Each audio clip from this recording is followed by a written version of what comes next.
Izin record Zoom ya, Bu? Ya, silakan. Nah, jadi ini adalah RPS-nya, teman-teman. Ya, 3 SKS mata kuliah ini. Nah, ini adalah rinciannya. Ya, jadi mata kuliah ini memang sifatnya teori, begitu, dan prasyaratnya itu adalah statistika dasar. Kalau kalian sudah mengambil mata kuliah statistika dasar, tentu kalian bisa mengambil mata kuliah ini. Oke, jadi jadwal kita itu sebetulnya di hari Kamis ya, pukul 10. Ya, karena besok itu adalah libur begitu ya.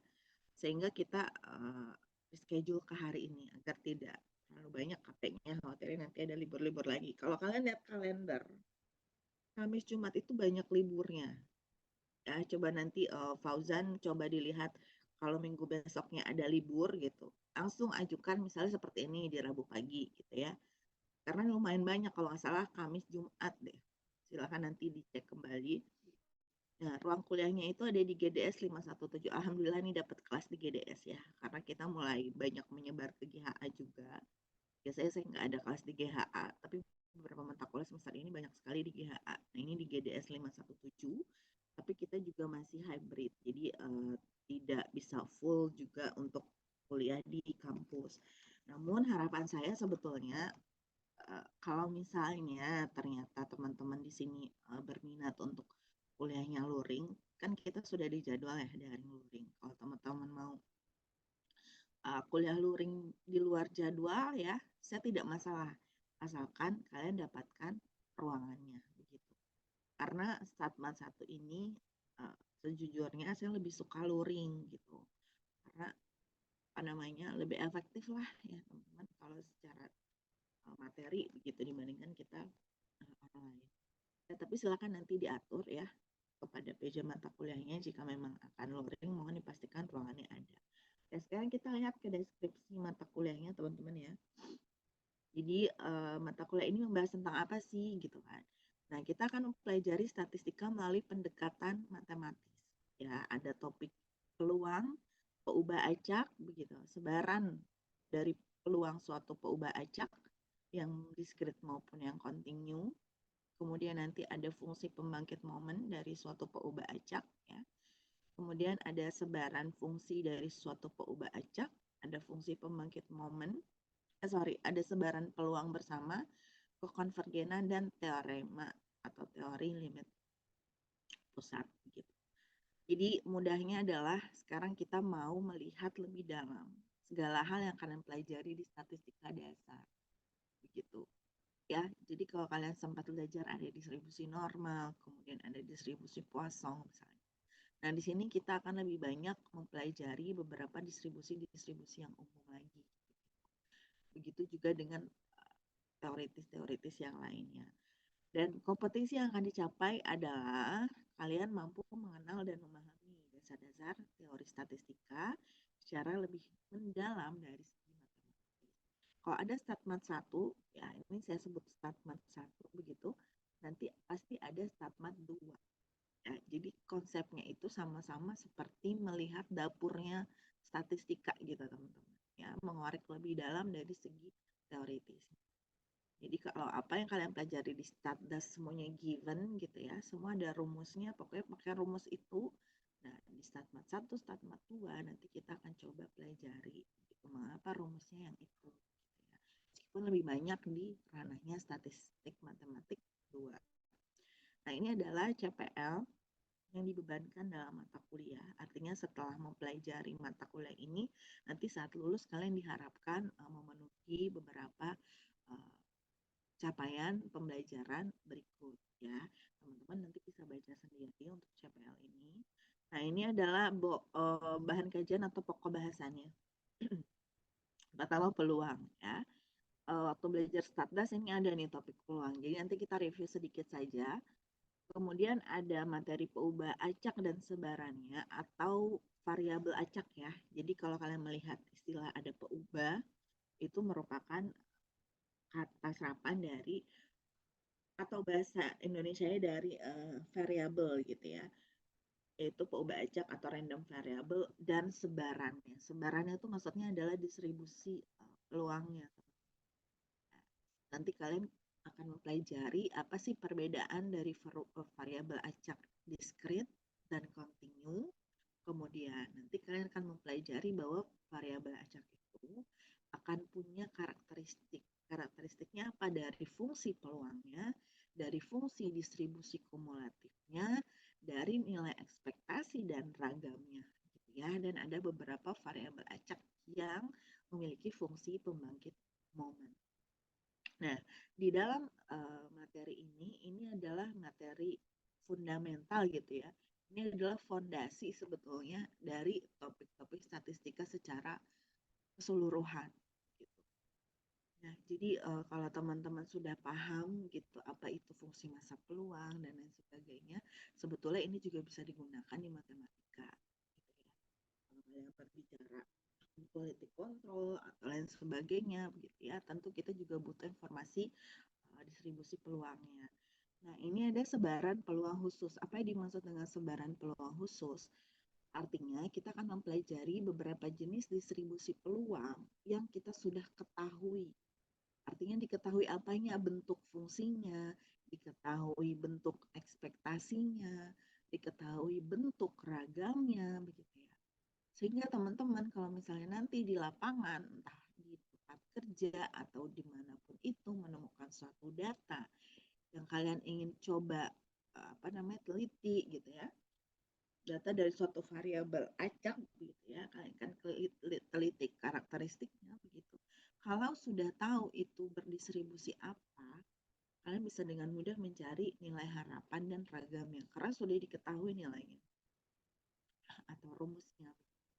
Ya, jadi di sini nanti ada cukup banyak distribusi peluang ya yang sifatnya diskrit dan kontinu yang akan kita pelajari, dan biasanya di part ini nanti saya akan menugaskan secara berkelompok. Jadi nanti setiap kelompok akan membahas masing-masing dari distribusi peluangnya.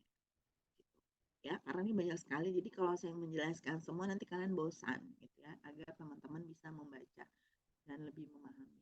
Nah, baru setelah itu kita masuk ke sebaran bersama. Teman-teman kalau suara saya mulai kecil atau menghilang, mohon diinterupsi ya, tidak apa-apa. Ya, sebaran bersama itu seperti joint distribution ya. Jadi kita sudah berbicara lebih dari satu variabel acak gitu. Nantinya nanti kita bisa mencari distribusi peluang bersamanya ya dari dua buah variabel acak. Sehingga kalau ada joint distribution atau ada sebaran bersama, maka kita juga bisa mencari sebaran marginalnya begitu. Dan suatu konsep bagaimana kalau setiap variabel itu sifatnya saling bebas. Apa dampaknya, apa implikasinya, nah nanti kita pelajari di topik ini. Nah, lalu kita berbicara masalah fungsi peubah acak di pokok bahasan berikutnya. Apa itu fungsi peubah acak? Kalau tadi di atas kita sudah mengetahui suatu variabel acak itu punya distribusi peluang. Ya, misalnya diketahui ada normal dan lain sebagainya.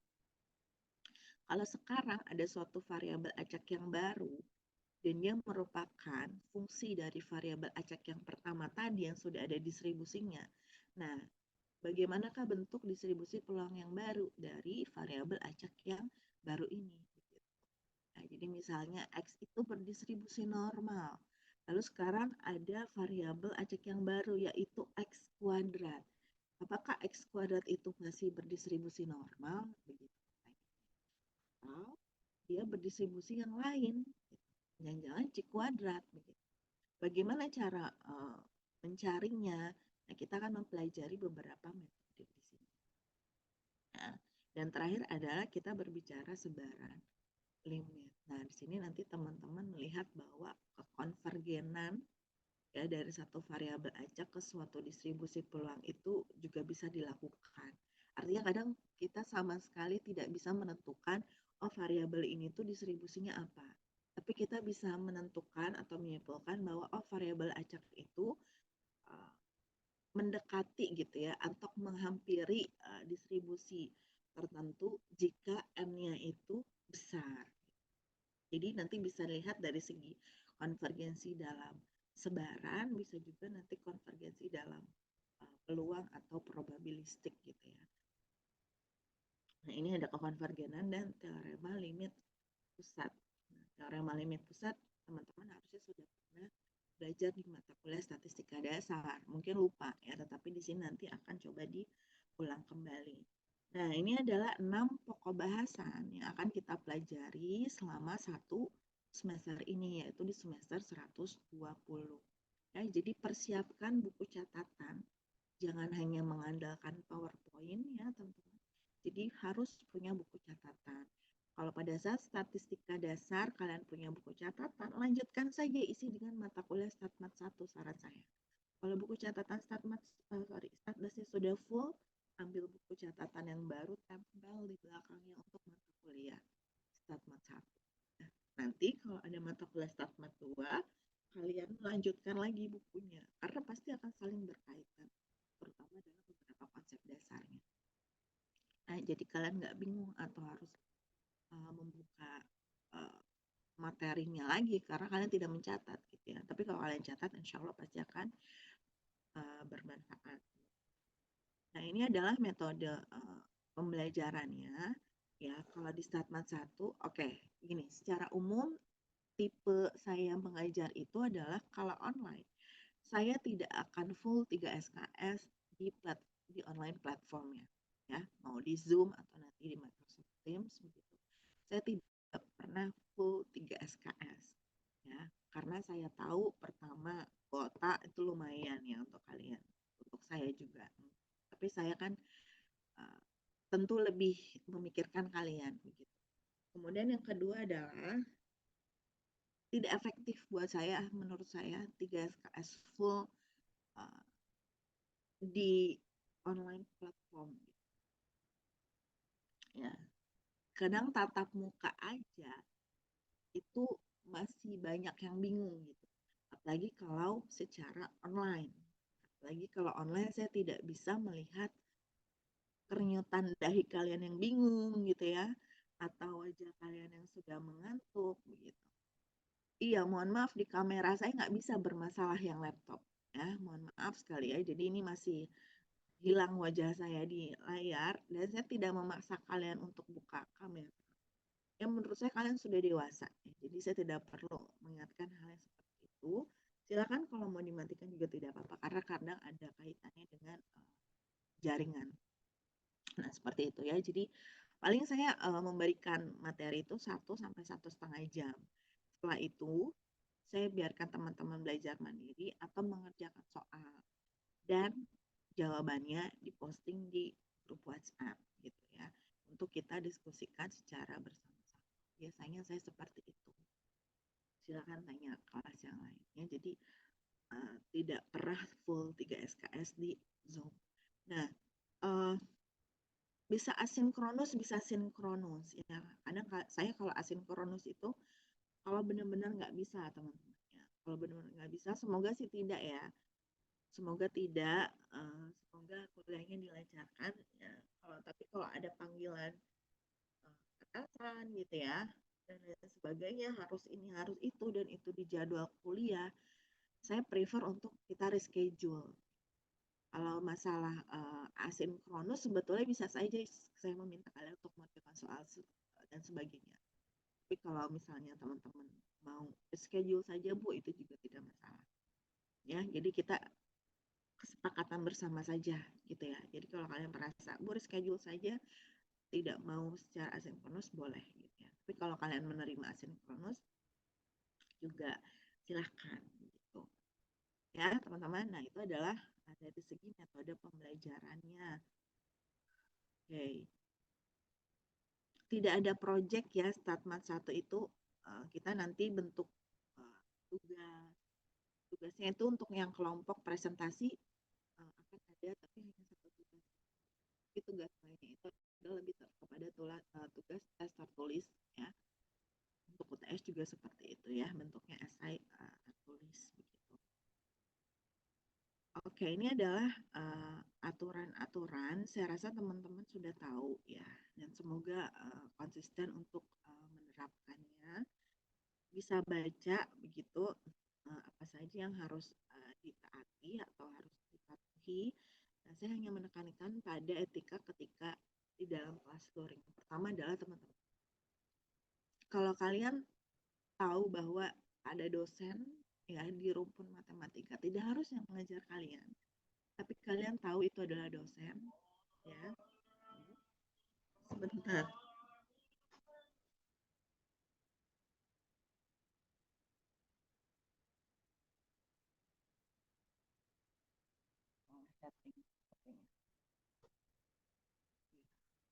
Ya, kalau tahu itu dosen ada di rumpun matematika dan tidak mengajar kelas kalian, tetap ya, tetap terapkan sopan santun ya, senyum minimal. Ya, jadi bukan berarti kalau ada dosen yang tidak mengajar di kelas kalian, kalian tidak menghiraukannya gitu ya. Itu yang pertama. Kemudian yang kedua adalah dari segi berpakaian. Ya, mohon menggunakan pakaian yang rapi dan sopan. Ya, saya kira ini bukan hal yang sulit ya, tapi masih sering saya temui mahasiswa itu ada yang pakai sandal gitu ya, ada yang pakai kaos lalu jaket kupluk begitu. Ya, usahakan yang rapi, polo shirt masih oke lah gitu. Apalagi kemeja sangat bagus ya. Saya pada saat kuliah itu harus pakai kemeja. Bahkan untuk yang berjilbab gitu ya, saya juga berjilbab. Jadi saya tidak perlu jelaskan pakaian yang rapi itu seperti apa ya, tapi mohon ini dipatuhi. Ya, coba kita budayakan untuk apa namanya beretika dari segala sisi teman-teman. Nah, itu silakan nanti dibaca kembali. Nah, ini adalah referensi utama kita pada saat perkuliahan, yaitu ada buku Bain namanya. Ada referensi pendukung juga. Kalau kalian mau mencari referensi di luar referensi utama ini, silahkan. Senyamannya kalian. Referensi yang biasa kalian gunakan. Tanya kakak kelas kalian yang mungkin belum diajar sama saya gitu ya, atau tidak diajarkan oleh saya, silakan tanyakan. Mau cari buku yang berbahasa Indonesia, silakan. Ya, teman-teman, silakan cari referensi yang senyaman mungkin yang bisa membuat kalian lebih paham tentang materi Statman 1. Biasanya nanti saya ada PPT, kadang ada referensi yang lain juga gitu ya. Jadi saya biasanya mix begitu. Oke, ini adalah rincian rencana kegiatan pembelajarannya. Nah, jadi pekan pertama ini materinya adalah mengenai peluang. Nah, jadi ini sifatnya adalah review begitu ya. Jadi ada pendahuluan gitu ya, kemudian bagaimana cara nanti melis atau mendaftar anggota contoh gitu, anggota ruang contoh, kemudian juga apa sih sifat-sifat dari peluang ya dan lain sebagainya, ini kita pelajari di pertemuan pertama. Lalu pertemuan kedua nanti kita masuk ke variabel acak ya. Jadi jenis-jenis variabel acak itu ada discrete dan continue. Nanti kita mempelajari karakteristiknya dari fungsi masa peluang atau fungsi kepekatan peluang. Lalu juga ada fungsi sebaran kumulatif dan juga nilai ragam dan nilai harapan. Lalu di pertemuan ketiga kita masuk 3-4 nih ya. Nanti kalian ingat-ingat 3-4 ini kita sudah masuk ke yang penugasan kelompok ya. Jadi kalian nanti membahas distribusi peluang yang umum. Ini banyak sekali kalau kalian lihat ya, ada seragam, Bernoulli misalnya, binomial dan lain sebagainya. Untuk yang discrete, nanti untuk yang continue kita punya normal, gamma, eksponensial, beta ya dan sebagainya begitu. Nanti kalian presentasikan ya distribusi peluang tersebut itu karakteristiknya apa sih gitu ya. Bentuk fungsi peluangnya itu seperti apa, bagaimana bentuk nilai harapannya gitu ya, bagaimana bentuk nilai ragamnya. Nah, itu teman-teman nanti presentasikan. Sehingga teman-teman tuh paham sebetulnya uh, bentuk data yang distribusinya eksponensial itu seperti apa sih karakteristiknya ya. Jadi kalau nanti kalian pahami di lapangan itu pasti bermanfaat. Kalau datanya nanti berdistribusi eksponensial ya berarti untuk cari nilai harapannya atau ekspektasinya ya seperti ini rumusnya gitu. Tinggal kalian input di datanya.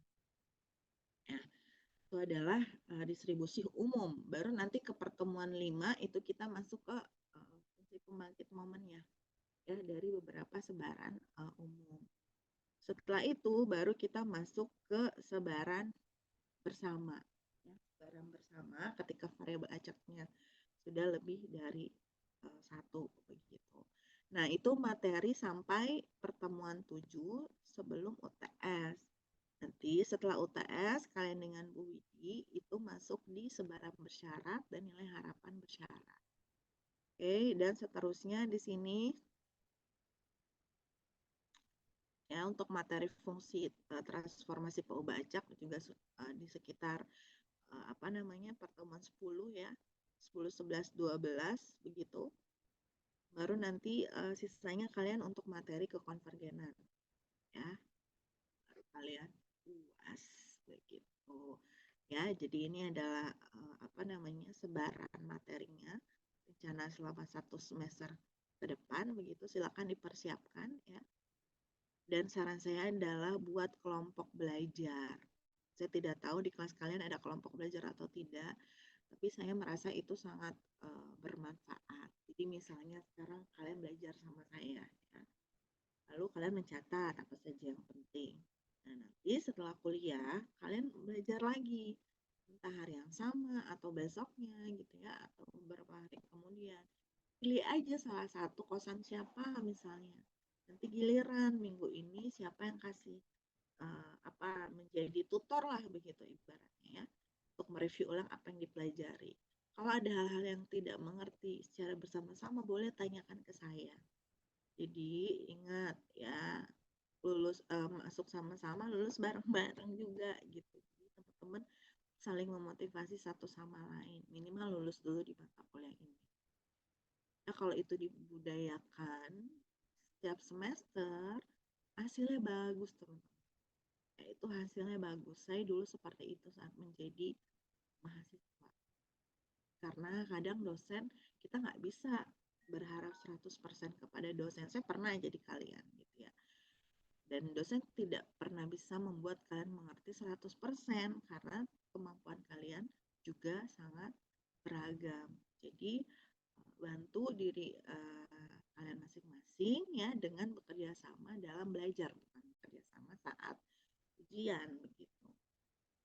Nah, jadi itu saran saya karena segmen 1 mungkin ya ada matematikanya banyak ya. Cuman maksudnya untuk apa sih nanti diterapkannya karena ini tidak aplikatif secara langsung mata kuliahnya gitu ya. Dan saya rasa matematika kan ada juga mata kuliah yang seperti itu ya. Mungkin terkesan abstrak buat apa gitu ya, tapi nanti kalian bisa merasakannya pada saat sudah bekerja misalnya. Ya, oke, ada yang ingin ditanyakan dulu sebelum kita coba lihat materi pertemuan pertama?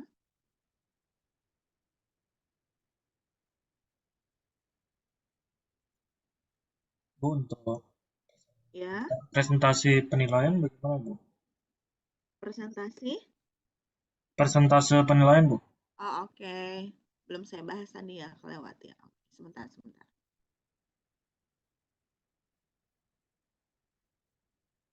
Masih perlukah? Kadang juga saya akhirnya menyesuaikan dengan nilai kalian. Oke, nggak apa-apa kita tulis ya. Statement 1 ini kadang juga bikin saya pusing ya. Kalau udah ujian tuh, aduh, tes, tugas, UAS. Oke, ini usulan saya, nanti kalian cek ya.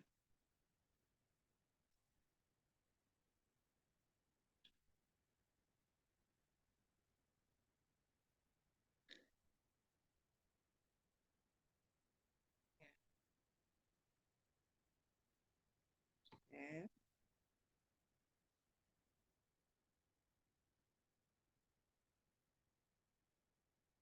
Ayo, itu juga. Atau ada usulan?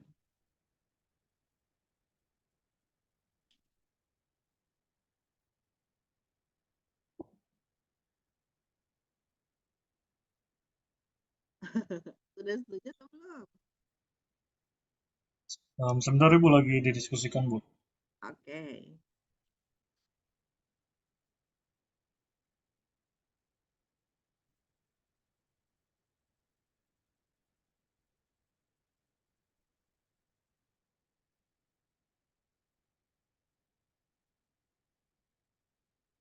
Kalau gitu saya ambil minum dulu sebentar ya, teman-teman.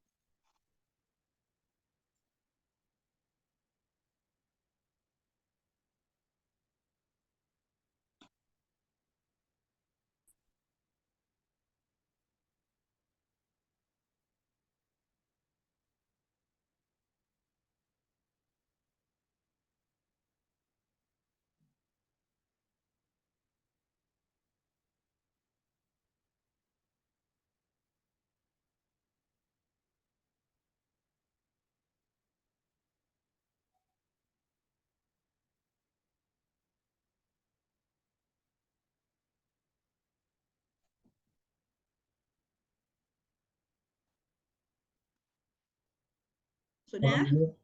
Udah, Bu. Bagaimana? Setuju, Bu. Setuju? Oke, setuju ya. Jadi nanti sebetulnya tidak murni tugas teman-teman ya. Maksudnya gini, kalau kuliah itu teman-teman diusahakan selalu aktif. Aktif bertanya, kemudian pada saat ada soal yang ada di bahan materi, misalnya saya di PowerPoint, kalian ikut menjawab begitu, lalu diposting grup. Nah, mahasiswa-mahasiswa seperti itu saya catat. Jangan aneh kalau kalian kita sedang belajar gitu ya, karena baru berkenalan juga dan saya tidak hafal semua semua nama mahasiswa. Jadi sering saya tanya namanya siapa gitu. Nah, itu artinya saya catat gitu ya. Jadi tugas ini ya tidak murni hanya dari tugas, tapi keaktifan kadang saya tambahkan ke nilai tugas. Ya, kemudian apa namanya? Ya tadi ya, keaktifan kalian. Nanti kadang juga saya lihat oh nilai mana yang rendah UTS-nya misalnya. Kadang saya tambahkan ke nilai UTS gitu. Jadi silakan ya buat strategi pembelajaran untuk Starmat 1 ini untuk mengoptimalkan nilai ini ya teman-teman. Walaupun nih kalau realisasinya kalau kalian jadi dosen, kadang kalau sudah dibuat persentase sesuai kesepakatan juga nilainya masih minim gitu ya. Jadi kadang akhirnya dosen juga perlu dengan bijak untuk merubah persentasenya misalnya ya. Tapi itu artinya nilai yang kalian dapatkan itu kalau kuliah dengan saya itu udah yang sangat optimal gitu ya. Saya mencoba untuk mencari nilai tambahan yang kalian peroleh gitu selama perkuliahan itu seperti apa. Jadi itu saran saya ya. Ini di luar mungkin nanti karena kita tim ya, tentu kesepakatan dari dua dosen. Oke, ada pertanyaan lain selain ini? Untuk teknis UTS UAS itu apakah ujian tulis atau menggunakan software? Satmat 1 tidak ada software ya, jadi kita ujian tertulis.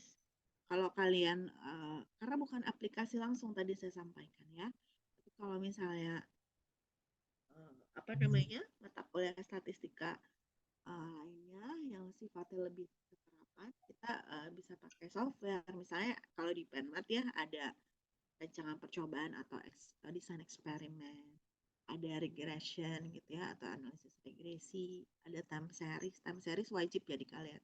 Nah, itu bisa pakai software. Tapi kalau Statmat 1 tidak. Dosen Statmat 2 juga tidak. Oke? Jadi lebih banyak teoritis aja kita nanti belajarnya ya. Jadi lebih banyak mencatat. Itu catatan yang makanya dipersiapkan ya. Sudah cukup? Ada pertanyaan lain? Dari saya sudah Oke. Suara kamu putus-putus. Apa di sayanya ya sinyalnya? Kurang bagus nih sepertinya. Tapi kayaknya suara saya kayak di saya, gimana? Bu. Soalnya Gimana Fauzan? suara saya emang kadang putus-putus, Bu. Oh, oke. Ya, tidak apa-apa, masih masih masih cukup terdengar. Nah, kalau saya ngajar nanti kalau udah hilang ini ya, interupsinya jangan terlambat, nanti materinya ngulang ke belakangnya jauh ya, teman-teman. Oke, ini RPS-nya nanti saya share di grup. Nah, kita sudah ada grup WhatsApp ya. Semester ini saya banyak sekali mengampu mata kuliah Statmat 1. Ada berapa kelas? Matematika ada 2, pendidikan matematika ada 2. Iya, StatMat 2-nya juga ada. Jadi StatMat, jadi saya masih kadang ini siapa ya PJ-nya gitu ya. Mohon maaf kalau ntar ada keterlambatan informasi, ini grup yang mana gitu. Jadi nanti kalau misalnya saya janji berikan materi 2 hari setelah perkuliahan tapi belum dikirim, tolong ingatkan saya Fauzan ya, atau teman-teman yang di grup ya, tolong diingatkan. Ya, dosen juga manusia ya, teman-teman. Banyak ininya mahasiswanya, belum mahasiswa bimbingan dan lain-lain. Jadi ketukar-tukar. Oke. Sedikit ya, coba kita lihat gambaran mata kuliah, materi pertama. Ya. Atau silakan teman-teman baca dulu ya. Untuk pertama mungkin kalian juga kita belum ya masih awal-awal lah ya. Gitu. Jadi nanti silakan dibaca lebih dalam. Ini sebetulnya mata kuliah, materi yang saya gunakan pada saat kuliah Statdas begitu. Ya, nanti teman-teman bisa baca lebih detail di sini. Saya coba sekilas saja begitu ya. Ini adalah topiknya.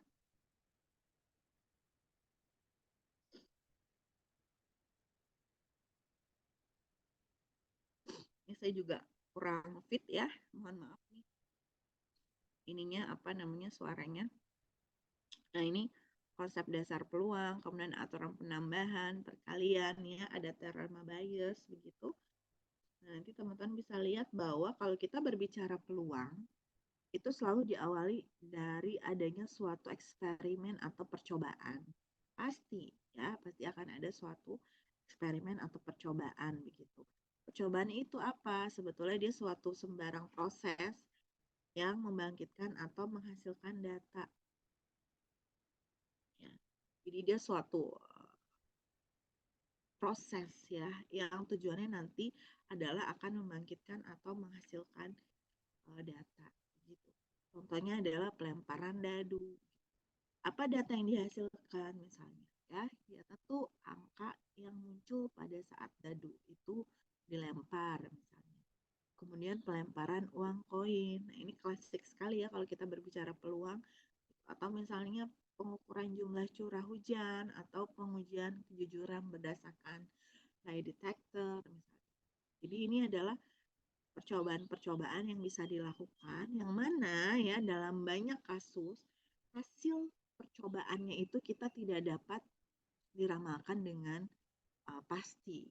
Jadi kita nggak tahu sebetulnya ya dalam fenomena keseharian begitu. Eksperimen-eksperimen yang terjadi itu hasilnya seperti apa.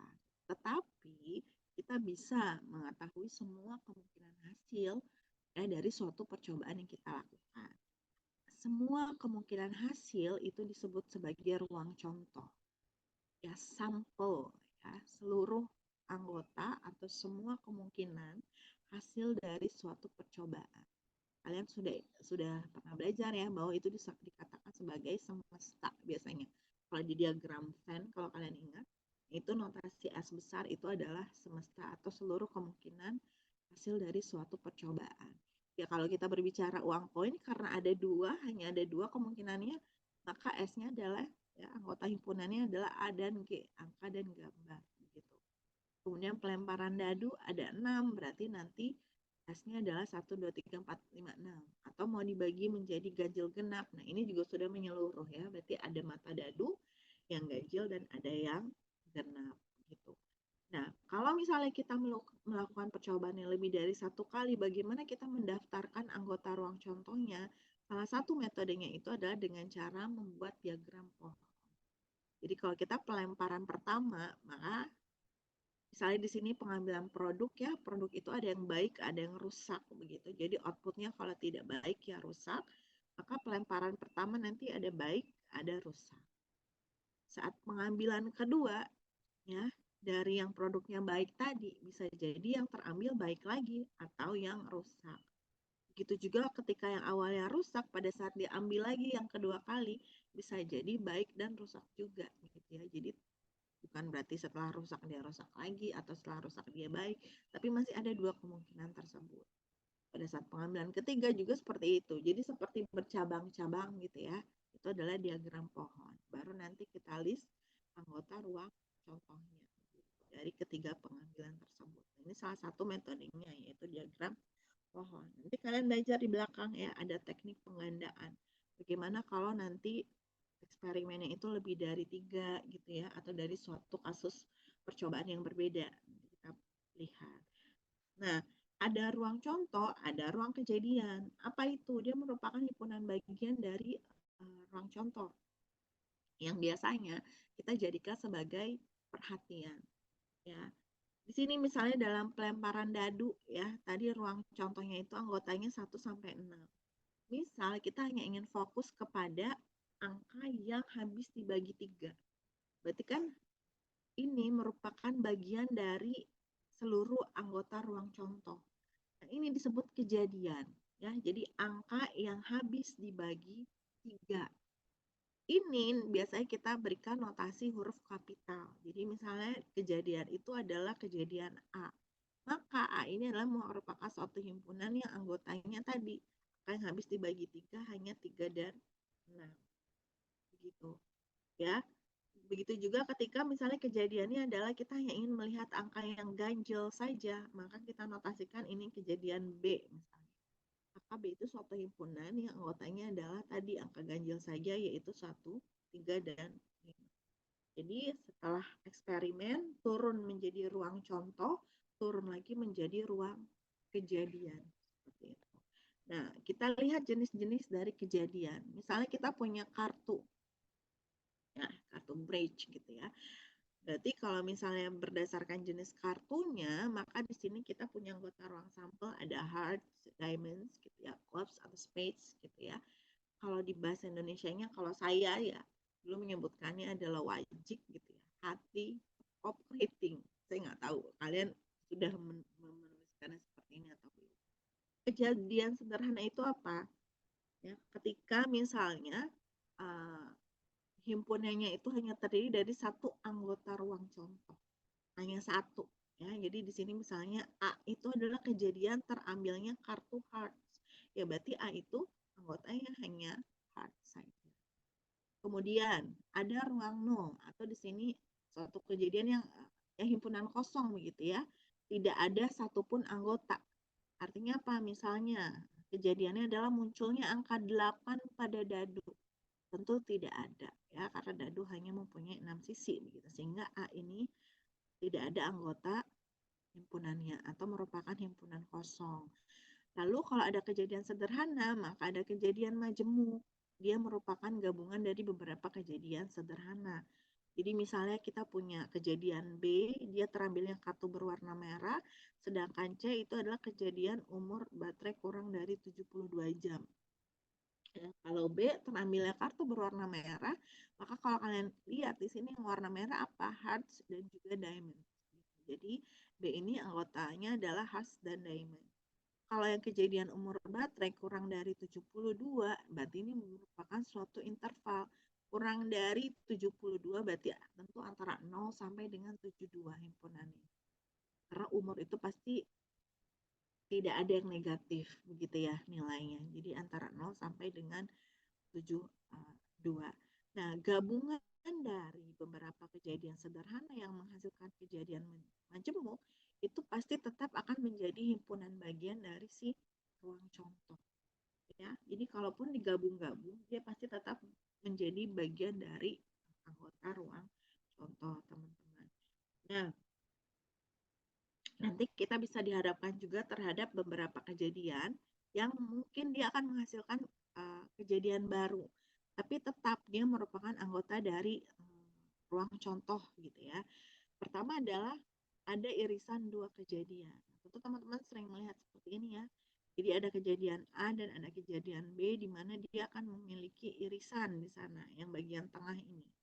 Ya, jadi kalau klub A di sini ada Chelsea, MU, Liverpool, Everton, Tottenham, ya. Kemudian yang B ada Chelsea, Barcelona, Arsenal, Real Madrid. Oke, irisannya berarti siapa? Chelsea. Ya. Kemudian di sini ada kejadian saling terpisah. Misalnya ada dua kejadian A dan B. Disebut saling terpisah kalau dia tidak memiliki irisan atau irisannya merupakan himpunan kosong.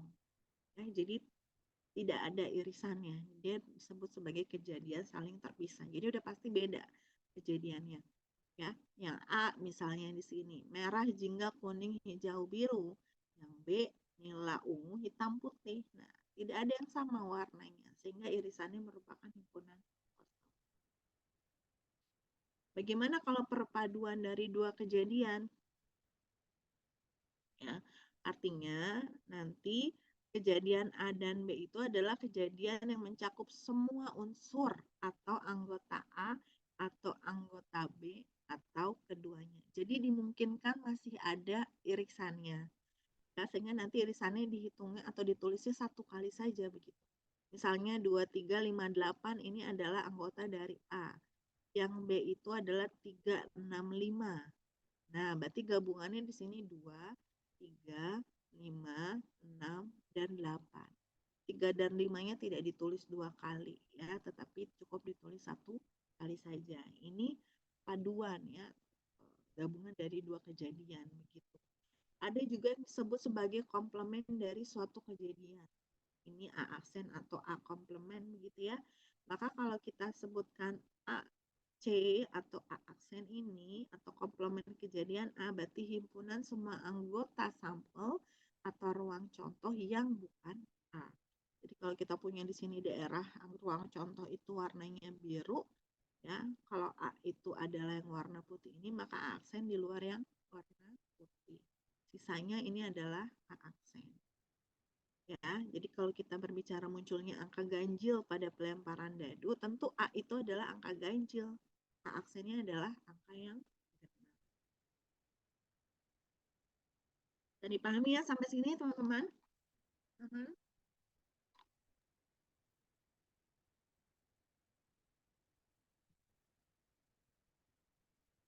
Oke, aman ya?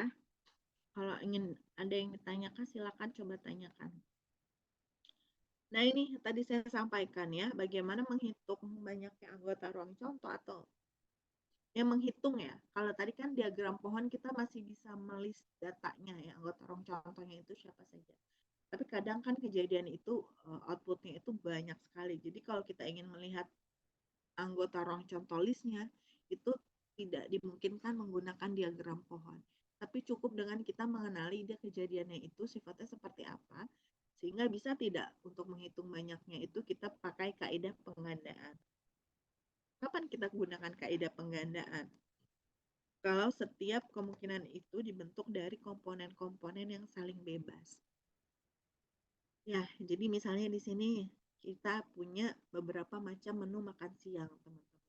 Ada 2 jenis nasi, 4 jenis lauk, 3 jenis sup, ya, 5 jenis dessert, ada 3 jenis minuman. Maka nanti berapa macam menu makan siang dapat dipilih karena dia berasal dari komponen-komponen yang saling bebas. Nasi-nasi, ya, lauk-lauk, sup-sup, dan lain sebagainya. Maka cukup kita kalikan masing-masing banyak jenisnya.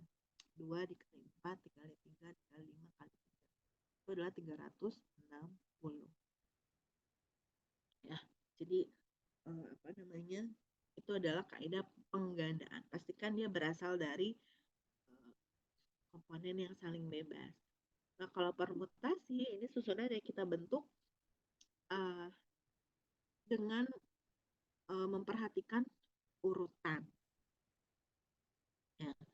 Jadi kalau misalnya ABC gitu, kita punya huruf ABC, maka kemungkinannya kalau kita susun ulang itu kan ada ABC, ACB, dan seterusnya itu ada 6 susunan yang berbeda. Ya, nah di sini kalau kita lihat mau menyusun ya dari 3 buah huruf atau 3 buah angka begitu. Nah, ini pilihan pertama kita masih punya 3. Ya kan? Tapi setelah kita ambil di sini, pilihan keduanya hanya sisa 2. Baru yang terakhir sisa 1. Jadi nanti banyaknya anggota, contohnya ada sebanyak 3 kali 2 kali 1. Itu sama dengan 6. Seperti ini ya, ada 6, 1, 2, 3, 4, 5. Itu teman-teman ya. Jadi ini adalah bagaimana cara menghitung permutasi atau simpelnya adalah n faktorial. Ya, banyaknya permutasi dari n objek yang berbeda itu adalah n faktorial. Kalau contoh gitu ya, kalau kombinasi, nanti kita akan mencari atau mempelajari banyaknya cara mengambil R objek dari N objek tanpa memperhatikan urutannya. Nah, jadi R ini merupakan bagian dari M. Ya, nanti kita cari banyak caranya tanpa memperhatikan urutannya. Berarti kalau R objek yang dipilih akan ada sebanyak N min R yang tidak terpilih. Misalnya di sini kita punya contohnya ya. Dalam suatu permainan kita diminta untuk memilih 6 angka berbeda dari 1 sampai dengan 53. Jadi angka 1 sampai 53 kita diminta untuk memilih 6 angka berbeda. Berarti jelas di sini M-nya adalah 53, R-nya itu adalah 6 angka. Kita memenangkan permainan jika 6 angka tersebut muncul dalam urutan apapun. Jadi kalau misalnya kita memunculkan suatu angka 6 susunan dan dia masuk dalam daftar yang tadi, maka kita dapat hadiah. Ya, berapa peluang memenangkan permainan tersebut? Cari dulu banyaknya kemungkinan angka yang tersusun kan? Berarti kombinasi dari N-nya adalah 53, R-nya itu adalah 6. Yaitu adalah N faktorial dibagi N min R faktorial dikali R faktorial. Nggak masukkan ke dalam rumus tersebut. Lihat 22.957.480. Ini adalah banyaknya 6 angka yang bisa tersusun, teman-teman. 22 juta lebih. Maka berapa peluang kita memenangkan permainan tersebut? Ya, 1 dibagi 22 juta sekian. Ya. Kecil sekali. Ya, karena banyak sekali kemungkinannya. Ini adalah kombinasi. Jadi karakteristik dari kasusnya bisa dilihat ya. Kalau kombinasi itu pasti akan mengambil R objek dari N objek. Nah, ini adalah definisi dari peluang yang merupakan definisi klasik begitu ya, bahwa bila suatu percobaan menghasilkan N hasil percobaan yang berbeda dan masing-masing mempunyai kemungkinan yang sama untuk terjadi, dan bila terdapat N kecil di antara percobaan itu merupakan bagian dari kejadian A, maka peluang kejadian A itu adalah banyaknya anggota dari ruang kejadian dibagi dengan banyaknya anggota ruang contoh. Mungkin ini terkesan sepele ya. Kalian sudah belajar peluang dari SD mungkin atau dari SMP dan sampai sekarang masih belajar begitu. Tetapi saya sering menemukan bahkan kadang kalian atau mahasiswa begitu ya. Ini di Penmat juga ada ya, apalagi mereka membuat modul belajar gitu. Kalau penelitian mereka bikin RPP materinya. Mereka seringkali tidak menyertakan informasi kejadian yang terjadi itu apa. Jadi langsung aja cari peluang. Padahal harus didefinisikan dulu kejadiannya apa. Ya, anggota ruang contohnya itu siapa saja. Sehingga di sini terlihat mengapa peluangnya menjadi seperti itu nilainya. Dan ingat bahwa peluang itu ya terjadi nilainya itu antara 0 sampai dengan 1. Jadi kalau dia nilainya 0 ya bisa berarti kejadiannya kemungkinannya kecil sekali terjadi gitu ya. Ketika peluangnya sama dengan 1 maka pasti itu terjadi. Kalau di statistika saya tidak saya prefer untuk mengatakan ketika mungkin ada orang yang bilang peluangnya 0 gitu ya atau tidak pernah, tapi saya bilangnya adalah kemungkinan kecil itu akan terjadi. Begitu juga ketika dia pasti terjadi, oh itu peluangnya sangat besar gitu. Ya, jadi saya tidak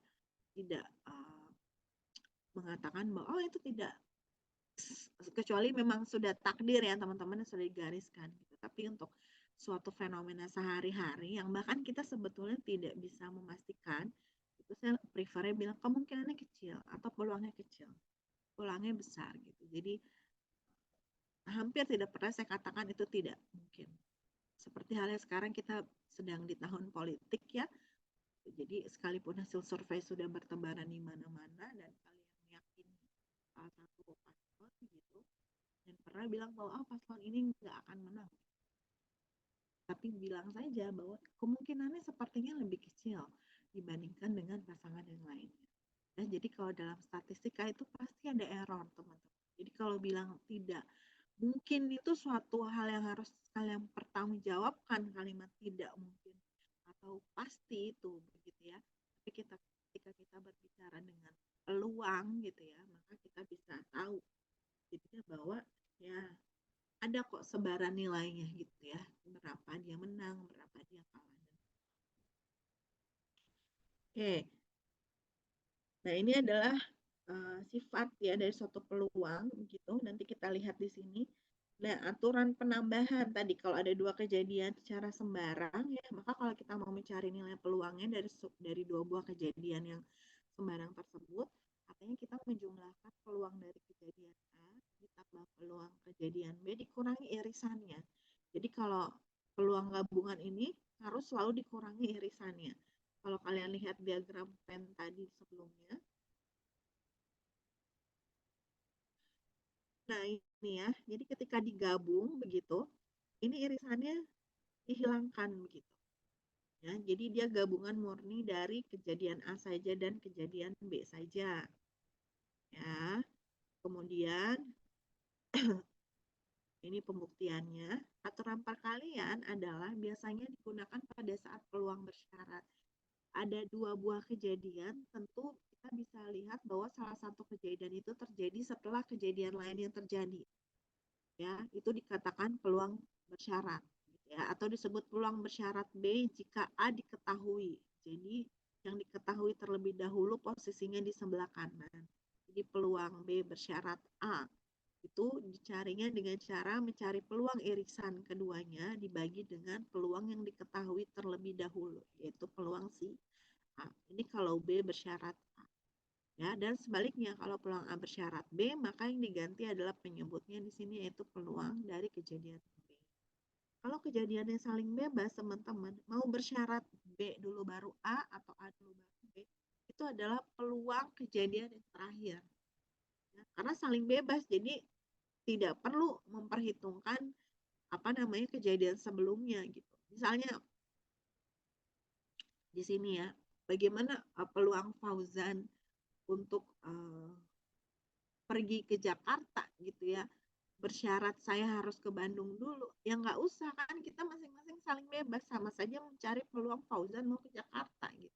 Apa kaitannya dengan saya harus ke Bandung dulu gitu ya, kan kita saling bebas, jadi sama saja peluang Fauzan itu sendiri berangkat ke Jakarta ya teman-teman. Ini kalau kejadiannya saling bebas, kalau ini kejadian yang tidak saling bebas begitu. Nah, jadi sebaliknya kalau peluang A bersyarat B, peluang saya ke Bandung dengan syarat Fauzan ke Jakarta dulu, nggak ngaruh, tetap peluang saya pergi ke Bandung. Ya. Jadi karena saya dan Fauzan di sini kondisinya saling bebas. Nah, peluang A irisan B di sini itu karena kita saling bebas, ya, maka sama saja perkalian antara peluang A dikali peluang B, inilah yang menyebabkan hasilnya hanya peluang kejadian yang baru itu sendiri gitu ya. Jadi apa namanya, kalau kalian jabarkan dengan rumus yang sebelah kiri, maka hasilnya akan menjadi seperti yang sebelah kanan karena peluang irisannya itu peluang perkalian peluang masing-masing kejadian. Nah, ini ada contohnya, nanti kalian bisa lihat. Ini konsep ini teman-teman, itu sangat bermanfaat nanti pada saat kita belajar distribusi peluang, khususnya distribusi peluang dari Pobacak bersama gitu ya, lebih dari satu. Ini sangat bermanfaat. Nanti pada saat belajar metode pendugaan parameter untuk mencari likelihood function-nya, sifatnya dari peluang juga. Gitu. Jadi itulah kenapa kita mempelajari peluang kembali. Begitu. Ya, itu adalah kejadian yang tadi ya saling bebas. Nah, ada juga kaidah penggandaan kalau kejadian A dan B-nya ini terjadi sekaligus, teman-teman.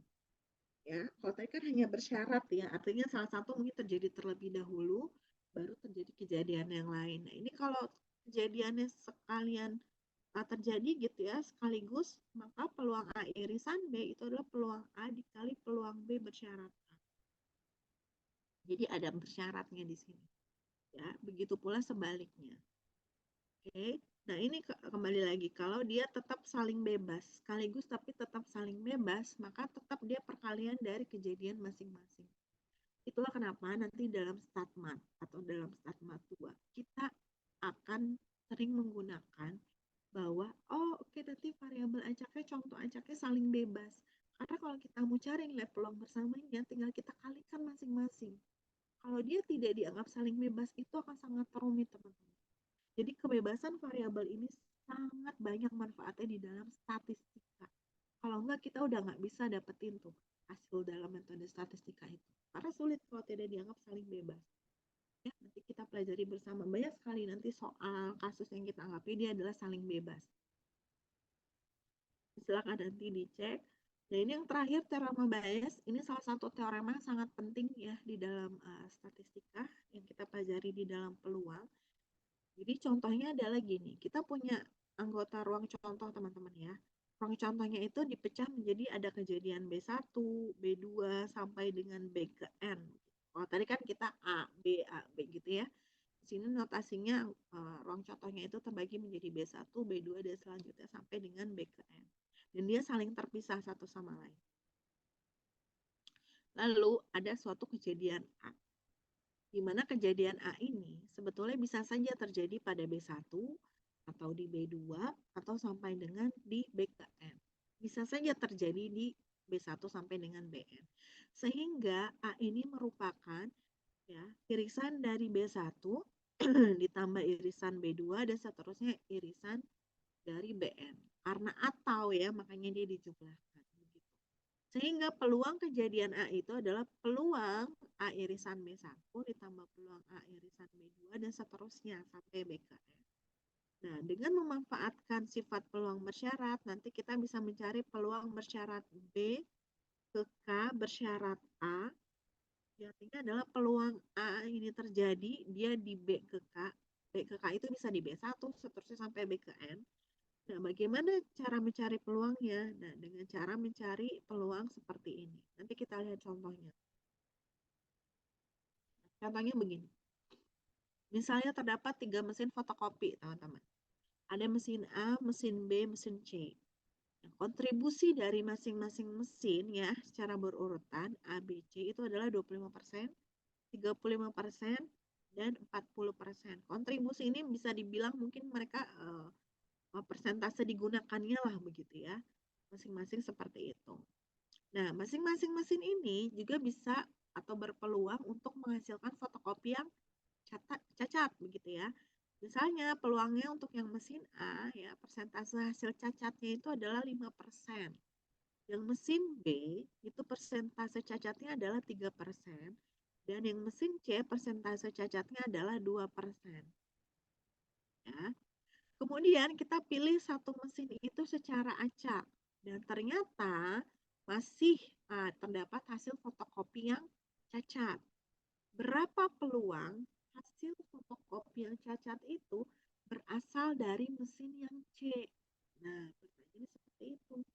Jadi kita punya data mesin-mesin tadi itu peluang digunakannya berapa? Dan peluang dia akan menghasilkan fotokopi cacat itu berapa? Sekarang kita dapat nih hasilnya yang cacat. Berapa persen? Dia berasal dari mesin yang C. Itu metode Bayes. Ya, di sini kita bisa definisikan dulu, simbolkanlah kita punya 3 buah mesin. Saya menyimbolkannya adalah A1, A2, dan A3. Jadi A1 mesin A sampai A3 itu adalah mesin C. Kejadian apa yang terjadi di sana? Hasil fotokopinya cacat. Oh, kita tuliskan saja E di sini. Terserah nanti kalian menuliskannya apa. Ini adalah hasil fotokopi yang cacat. Ya. Maka kita punya apa? Dua jenis peluang. Peluang yang pertama adalah peluang digunakannya masing-masing mesin gitu ya secara umum. Maka peluang A1 adalah 0,25 karena 25%. Dan seterusnya sampai yang mesin ketiga yaitu 40% atau 0,4. Lalu kita juga lihat punya persentase hasil cacat dari masing-masing mesin. Maka dia peluang mesin tersebut rusak dan menghasilkan hasil fotokopi cacat. Tulisnya berarti peluang E bersyarat A1. A1 rusak, ya, mesin A rusak, muncullah E kan gitu ya, bacanya bersyarat kan dari yang kanan dulu. Berarti dia peluangnya 0,05. Ya, peluang yang E bersyarat A3 yang terakhir berarti 2%, 0,02. Berarti kita cari itu apa? Peluang A3 bersyarat E. Itu peluang hasil fotokopi cacat yang berasal dari mesin C atau berasal dari si A3. Jadi kebalikannya dari hal yang diketahui ini. Ya, semoga bisa dipahami ya. Kalau E bersyarat A1 berarti peluang mesin tersebut menghasilkan fotokopi cacat. Tapi kalau peluang A3 bersyarat E berarti peluang hasil fotokopi cacat itu berasal dari si mesin fotokopi yang si C. Jadi seperti kebalikannya begitu. Ya. Dan untuk mendapatkan hasilnya rumusnya seperti ini. Berarti peluang dari mesin yang C dikali peluang E bersyarat C atau peluang fotokopi mesin fotokopi C itu menghasilkan produk cacat atau hasil fotokopi cacat dibagi peluang hasil fotokopi cacat secara keseluruhan. Nah, peluang hasil fotokopi cacat secara keseluruhan ini diperoleh dari rumus yang pertama ini. Peluang masing-masing mesin fotokopi digunakan dikali peluang masing-masing mesin fotokopi itu menghasilkan fotokopian yang cacat. Ya, dan ini dari mesin fotokopi yang pertama sampai yang ketiga. Nanti teman-teman bisa lihat di sini secara perhitungannya, sehingga diperoleh nilai peluangnya ada 8/31. Ya, ini kaidah Bayes seperti ini nih contohnya. Ada contoh yang kedua di sini. Ya, misalnya kita punya 2 mobil, ada atau seorang pegawai punya 2 mobil, ada mobil sedan, ada yang satu mobil pick-up. Untuk bekerja, biasanya dia menggunakan mobil sedannya itu 75% dan 25% sisanya dia menggunakan mobil pick-up. Nah, berarti ini peluang A1 misalnya gitu ya. Peristiwa dia menggunakan sedan itu 0,75, peluang dia menggunakan pickup itu A2 itu adalah 0,25. Bila ia menggunakan sedan, biasanya tiba kembali di rumah pukul 17.30 itu sebanyak 75%. Sedangkan menggunakan pickup dan tiba pukul 17.30 itu kira-kira 60%. Oh, berarti kejadiannya apa? Kalau tadi hasil fotokopi cacat, ini dia tiba di rumah pukul 17.30. Di sini kita gunakan E. Maka peluang E bersyarat A1 berarti peluang dia menggunakan mobil sedan dan tepat waktu sampai rumah 17.30 itu 0,75 gitu ya. Dan ketika dia menggunakan pick up berarti 0,6. Pertanyaannya adalah bila suatu hari ia tiba di rumah pukul 17.30 berapa peluangnya ia menggunakan mobil sedan? Jadi dia sampai rumah 17.30 berapa ya peluangnya kalau dia tuh pakai mobil sedan? Kalau tadi kalau ditemukan hasil fotokopi cacat berapa peluangnya berasal dari mesin yang kecil atau mesin yang A3 gitu ya. Dengan cara yang sama nanti kalian akan memperoleh hasilnya 0,7895. Besar ya peluangnya. Karena kalau kalian lihat juga peluang dia tepat waktu dari rumah tepat waktu sampai rumah menggunakan sedan juga dia lebih tinggi dibandingkan dengan yang tiba menggunakan pickup. Oke. Bisa dipahami teman-teman untuk yang bias? Kalau ingin ditanyakan silakan.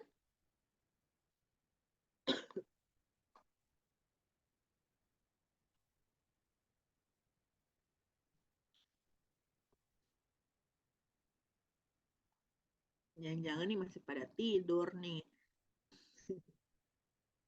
Ya, nanti kalau ada pertanyaan tanyakan ya di grup. Ini ada 2 soal. Coba dikerjakan ya untuk bias teman-teman ya.